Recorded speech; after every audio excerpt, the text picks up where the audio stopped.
You know, for nearly 2 decades, I've worked at the highest levels of global football. I have been one of the rare Nigerian voices respected intellectually on the world stage. But it seems to some, and I repeat, some of my own countrymen, that's exactly the problem. Now, jealousy is one thing, but active sabotage, that's diabolic. Recently, some people actually took the time to write and call the Confederation of African Football, CAF, officials. Their goal, to get me removed as an AFCON match consultant. Their beef?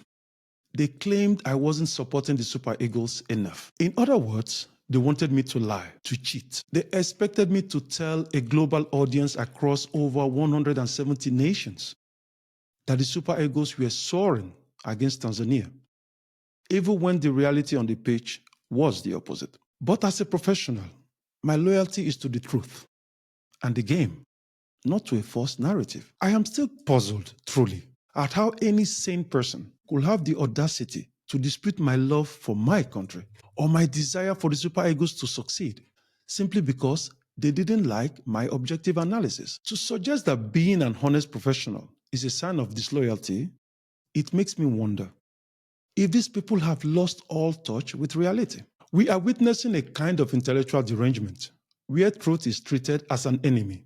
When you reach a point where you attack a man for simply doing his job with integrity, you aren't just being patriotic, you are being irrational. It is a mental state that chooses delusion over progress.